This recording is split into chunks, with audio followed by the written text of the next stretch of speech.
Good morning, everyone.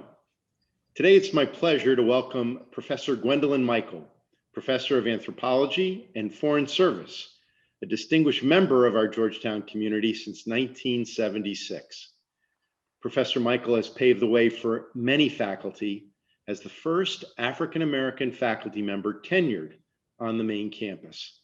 And she's been an extraordinary scholar, mentor, and teacher over these many years at Georgetown. So Gwen, thank you for taking the time to join us in conversation. Let's jump right in. Thank you. I'm glad to be here. You are a renowned political and economic anthropologist with a focus on the political and economic transitions in Africa and gender and peace building. How did these become the areas of focus for you in your scholarship? What passions or experiences have deepened your interest in these topics? Well, I think the fact that I came from the South Side of Chicago made me really look at the ways in which things affected the community, how they affected the people who were inside the community, how global things impacted. And so I've always wanted to look at how major transformations came about. And so as I was taking a course in African history while I was at the University of Chicago, Kwame Nkrumah was overthrown as the head of state of Ghana. The first elected president is now overthrown. And so I became really intrigued with how what we thought of as global dynamics really were impacting other parts of the world. And being from Chicago, you always heard conversations going on around you about Kwame Nkrumah or about things that were taking place in Africa. And so I suppose it was not by chance that I decided that I would figure out what discipline was going to help me do it. And I was going to do field work in Ghana, and I was going to understand why all these cocoa farmers were engaging in a political movement that overthrew a president. So, so that kind of lit a fire underneath me. Sure. Now, among your many contributions, in 1982 here at Georgetown, you established our African Studies program, and you served as its director from 1996 to 2007. You've also served as the president of the African Studies Association. Can you share your reflections on how African Studies programs have developed or changed over the years, and the kinds of hopes and vision you have for possible ways they may grow in the future? Okay. Well, when I came to Georgetown, we didn't have the Africa program in the School of Foreign Service. And I was thinking, my God, there's a gap here. How do we begin to fill this gap? And as I started trying to do that, I realized we were doing it at a very unique time because in the 80s, a conversation was beginning about, and this is nationally, about whether area studies programs were things of the past. Mhm. Did we really need area studies programs now that globalization was such a major dynamic? And I was convinced that you can't fully understand globalization if you don't understand the dynamics that have occurred in various parts of the world. And so the School of Foreign Service just simply had to have an Africa program. Our students had to be educated. They had to be educated about all different parts of the world, and they had to experience those different parts of the world. And so early on, we had a focus on getting them out of the classroom and into the world, getting them into these African countries and trying to have them, whether it's an internship or it's doing some field work in a project or whatever it was, so that they came to understand the part of the world they were focusing on from actually being there, actually talking to people, actually seeing real life experiences. And so that made our program a little different from the beginning. I've always been kind of pleased with that. Yeah. Yeah. So we kind of grew our study abroad programs in Senegal and Tanzania. We built the program in Tanzania after 9/11. Right. And so um, it's come full circle, meaning the larger academic community, the larger, foreign affairs community, we now understand that you can't know globalization until you know these different geographical areas well and train people in them so that they face global dynamics with a body of knowledge that's really helpful. Oh, thank you. Thank you. Now, you've also served as chair of our anthropology and sociology departments. Absolutely. You've been a scholar in the field for decades. What do you consider the most important issues or developments in the study of anthropology today? Oh, anthropology has changed so much. I started in graduate school, and one of my teachers was Margaret Mead. And from Margaret Mead, I learned the importance of family dynamics and of the child parent relationships and how important that was. But that represented just a certain kind of phase. When I was coming through the graduate school at Columbia, we were really interested in how it is you link local and national developments to global. And so I must say that many of my classmates and I were developing models for how you do that. And so it pushed anthropology to another level. It pushed us out of a focus on just understanding less developed societies and more into a position of asking, how are we impacting what's going on globally? How are they impacting what's happening to us nationally and locally? And so as a field, anthropology has become far more dynamic than it was before. We study ourselves, and which I think is absolutely a wonderful thing. Sure. Because we began to say, how can we truly know whether the techniques we're using in anthropology are absolutely the right ones until we use those same techniques to study Western societies, to Sure. study ourselves, Sure. and then to ask, well, what were we missing and what else goes into this? But likewise, for people around the world to study us. And so that's another example of how dynamic anthropology has become, because we become the studied. We become the ones who are being looked at through the spyglass, and that's really helpful. Sure. Now, you mentioned the South Side of Chicago a moment ago. Yes. You have spoken about the formative experiences you've had growing up in Chicago as a student at Francis Parker High School before attending the University of Chicago. Could you talk about the experiences of your class and the work you've engaged in to chronicle and trace the experiences of your classmates at that pivotal moment in American history? Oh, maybe it's becoming older. Maybe it's the fact that we had our 50th anniversary of high school and then our 50th anniversary of our college graduation. But coming back together, many of us began to um, look at the fact that we had left our communities. We went to schools all across the country and sometimes across the world. And we made contributions in all those different areas. We became lawyers and doctors and anthropologists and epidemiologists and all kinds of things. But the question that I found was occurring to all of us was, what does this mean for the communities out of which we've come?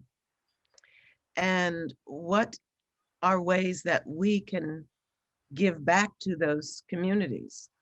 It made us reflect more deeply on the fact that our leaving had helped us become leaders in various ways. But then we ask the question, well, what about those who didn't leave? And what kinds of contributions did they continue to make, and are they still making to those communities?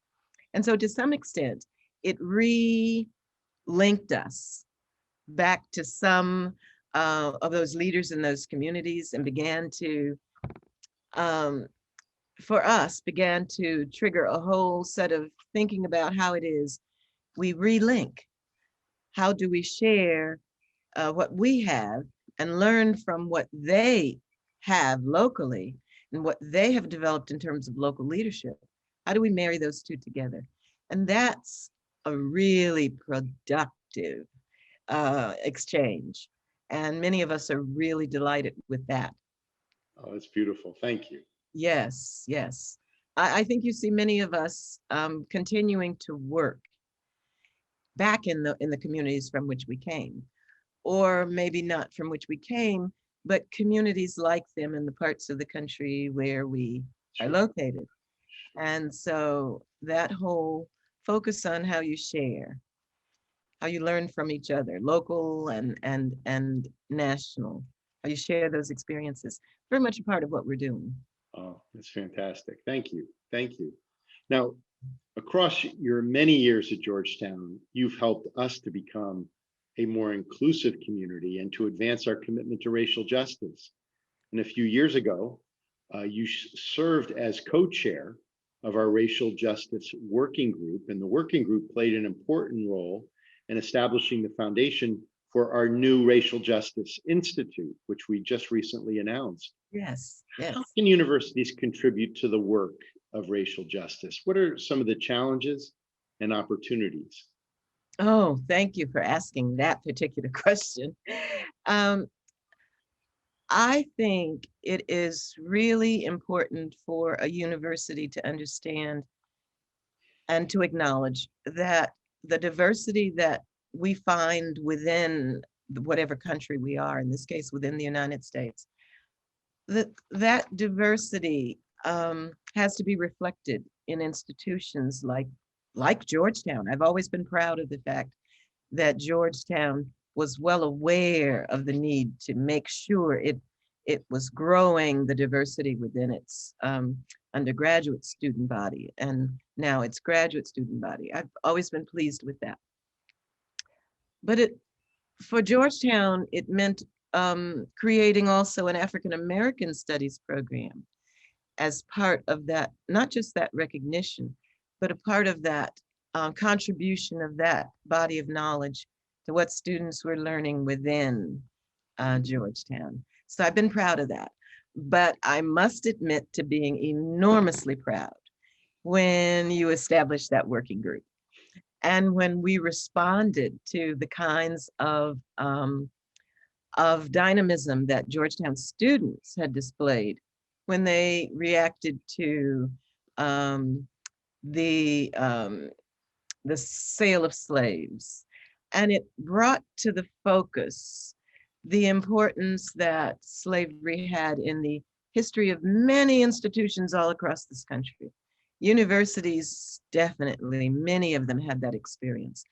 Confronting that experience and then figuring out together, administrators, faculty members, students, figuring out together what you're going to do to build in some of that diversity that was needed, to build in some recognition of what had happened and how we move forward, not beyond it, but how we move forward, recognizing it.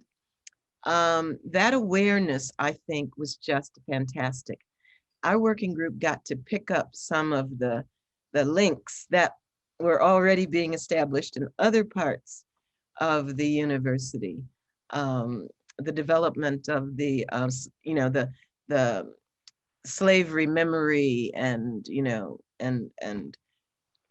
reconstruction to pull together those histories of slaves and slave ancestors, but then to go beyond that and to link the descendants of those early slaves, those descendants with Georgetown. And I thought, wow, we're doing something really important. Now, how are we going to institutionalize it? And of course, the development of the Racial Justice Institute was the answer to the question. And it's taken us a little while to move toward it, steadily moving toward it. And I'm delighted to see that you made the announcement of the Institute recently. So Georgetown's playing a really good role in demonstrating how one acknowledges and then builds forward. Well, none of this would be possible without you having spent these last 45 years as a part of this university community. And Gwen, Wow. we could never begin to express our gratitude to you for all that you mean to this place. Oh, it's been a pleasure. It's been a pleasure. I must admit, you said 45 years, and I'm like, oh my God. My daughter and others have been saying, how long are you going to remain? And I must admit that I answered the question this year by saying, I'm going to retire this year. But retirement for me does not mean the end of a relationship with Georgetown. I want to always be Professor Emerita at Georgetown, and I want to always be in tune with what's going on. I may not be teaching, but Georgetown has a special place in my heart, and Georgetown will help shape some of the things I do in the future. You have already shaped some of them. One of them is going to be that book on Kofi Annan, which I almost finished and decided, no, the world is changing. I need to also reflect the ways in which Kofi Annan's contributions are being reinterpreted today. And so I'm going to continue work on that book. I'm going to look at some of the things he advocated for, whether it was women's role in peacekeeping or whether it was for his foundation working on health, establishing the Global Fund for HIV, AIDS, tuberculosis, and all of that. Well, now those initiatives are morphing into how do we deal with COVID-19? Right. So I'll be working on some of that in my retirement. Well, we all look forward to seeing that work in these years ahead, and we could never express enough our gratitude to you for all that you've enabled us to be as a university community. Thank you. It's been mutual. And Gwen, as we bring this conversation to a close, is there a message you'd like to share with our university community? Oh my goodness. To keep being assertive. When there's a problem, when there's an issue, grab it and figure out how you're going to wrestle it to the ground and then come up with new ways for the community to move forward, engaging that problem, but engaging many others that are related to it or that it can enlighten us on. If we keep doing that, as we have been trying to do, I think we'll be in really good shape. Whether it's Africa or it's African American studies or it's racial justice writ large or it's COVID-19, I want to see us grab it, wrestle it, and then share it. I can't thank you enough for taking this time to be with us today and to share your reflections and insights. As I said, there are few individuals who have had the kind of impact you've had on our university, and we're deeply grateful to you for your leadership over these many years. So thank you. I'm grateful to Georgetown. And I look forward to being with all of you again soon. Take care of yourselves and take care of everyone around you. For every Hoya, everywhere.